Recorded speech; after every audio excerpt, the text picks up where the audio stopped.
Hi friends, welcome to ரதி சமையல் channel. நம்ம இன்றைக்கி சிக்கன் பிரியாணி குக்கரில் எப்படி செய்கிறதுன்னு பார்க்கலாம்.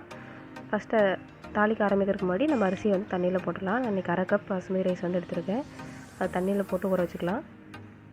இப்போ நம்ம தாளிக்கிறதுக்கு குக்கர் வச்சுட்டு குக்கரில் ஒரு 3 ஸ்பூன் அளவுக்கு எண்ணெய் விட்டுக்கலாம். எண்ணெய் நல்லா சூடானதுக்கப்புறம் தாளிக்கிறதுக்கு தேவையான அளவு கரம் மசாலா ஆட் பண்ணிக்கலாம்.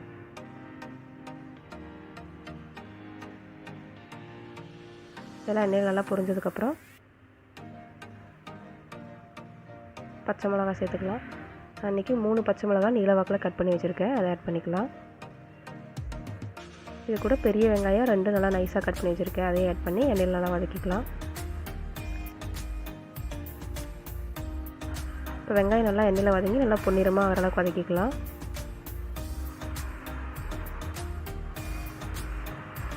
இப்போ வெங்காயம் இந்தளவுக்கு வதங்கினதுக்கப்புறம் நம்ம இஞ்சி பூண்டு பேஸ்ட் ஆட் பண்ணிக்கலாம். இன்றைக்கி 2 ஸ்பூன் அளவுக்கு இஞ்சி பூண்டு பேஸ்ட் ஆட் பண்ணியிருக்கேன். இப்போ இஞ்சி பூண்டு பச்சை ஸ்மெல் போகிற அளவுக்கு நல்லா எண்ணெயில் வதக்கிக்கலாம்.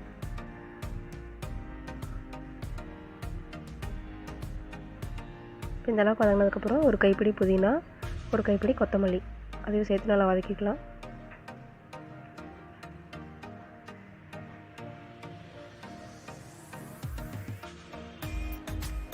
இப்போ இது கூட 2 தக்காளி பொடி பொடியாக கட் பண்ணி வச்சுருக்கேன், அதை ஆட் பண்ணிக்கலாம். இந்த வெங்காய தக்காளி எல்லாம் சேர்ந்து நல்லா வதங்கி வரணும். வெங்காய தக்காளி எந்தளவுக்கு வதங்கணும் அப்போ தான் பிரியாணி நல்லா டேஸ்ட்டாக இருக்கும். அதனால் நல்லா பொறுமையாக வதக்கிக்கோங்க.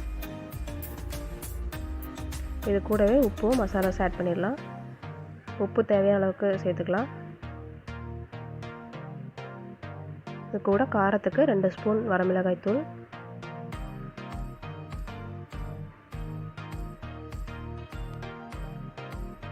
சேர்த்து ஒரு டைம் நல்லா கலந்து விட்டுக்கலாம். இது கூட 2 ஸ்பூன் பிரியாணி மசாலா ஆட் பண்ணியிருக்கேன். உங்களுக்கு காரத்துக்கு தகுந்த மாதிரி நீங்கள் எவ்வளோ வேணுமோ அவ்வளோ ஆட் பண்ணிக்கலாம். அதே சேர்த்து அந்த மசாலா வெங்காய தக்காளி எல்லாம் நல்லா எண்ணெயில் வதங்கி வரணும். நல்லா வதங்கி எண்ணெய் பிரிஞ்சு வரணும். இந்தளவுக்கு எண்ணெய் பிரிஞ்சு வந்ததுக்கப்புறம் நம்ம சிக்கன் ஆட் பண்ணலாம். எனக்கு 1/2 kg சிக்கன் எடுத்திருக்கேன். அதெல்லாம் க்ளீன் பண்ணி இதில் ஆட் பண்ணிக்கலாம். ஆட் பண்ணி சிக்கன் இது கூட தனியாக ஒரு 5 நிமிஷம் வேகட்டும். அதுக்கப்புறம் நம்ம அரிசி கூட சேர்த்து வேகும் போது கரெக்டாக வெந்துடும். 5 நிமிஷம் நல்லா வெந்து வந்துடுச்சு. இது கூட லெமன் ஒரு 1/4 வாசி லெமன் ஆட் பண்ணியிருக்கேன். லெமன் சேர்க்கும்போது என்ன ஆகும்னா ஓவராக குக் ஆகாது. சிக்கனும் சரி அரிசியும் சரி ஓவராக குக் ஆகாது, கரெக்டாக வெந்து வரும். அதுக்காக நம்ம லெமன் ஆட் பண்ணியிருக்கோம்.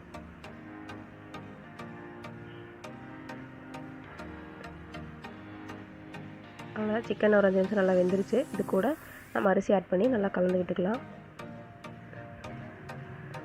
அரிசி ஆட் பண்ணிவிட்டு கலரும்போது நல்லா பொறுமையாகவே கலரிக்கோங்க. ஏன்னா அரிசி போட்டு ரொம்ப கலரணுன்னா அரிசி உடஞ்சிரும். அதனால் எல்லாம் ஒன்று சேர்ந்து வர அளவுக்கு நல்லா பொறுமையாக கலக்கிக்கலாம். இந்த அளவுக்கு கலந்து விட்டதுக்கப்புறம் நம்ம தண்ணி ஆட் பண்ணலாம். 1 கப் பாசுமதி ரைஸ்க்கு எப்பவுமே 1.5 கப் தண்ணி கரெக்டாக இருக்கும். அந்த அளவுக்கு நான் ஆட் பண்ணியிருக்கேன். ஆட் பண்ணிவிட்டு எல்லாத்தையும் ஒன்றா கலந்து விட்டுட்டு நீங்கள் உப்பு காரம் இப்போ செக் பண்ணிக்கலாம். ஏதாவது பத்தலை அப்படின்னா நம்ம இப்போ ஆட் பண்ணிக்கலாம். இப்போ எல்லாத்தையும் ஒரு டைம் நல்லா கலந்து விட்டுட்டு லாஸ்ட்டாக கொத்தமல்லி தழை கொஞ்சம், அது கூட 1 ஸ்பூன் நெய், இதையும் சேர்த்து நல்லா கலந்துக்கலாம்.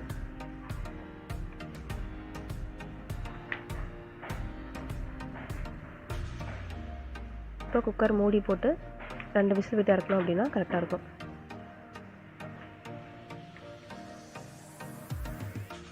இப்போ குக்கர் விசில் அடங்கிருச்சு. ஓப்பன் பண்ணி பார்த்துடலாம். இப்போ நம்மளுக்கு சூப்பராக உதிரி உதிரியாக சிக்கன் பிரியாணி ரெடி. நீங்கள் ஜீரக சம்பா அரிசியில் செஞ்சாலும் இதே அளவு தான் தண்ணி, 1 கப் அரிசிக்கு 1.5 கப் தண்ணி விட்டு இந்த அளவுக்கு குக் பண்ணி எடுத்துக்கோங்க. நமக்கு சூப்பரான சிக்கன் பிரியாணி ரெடி.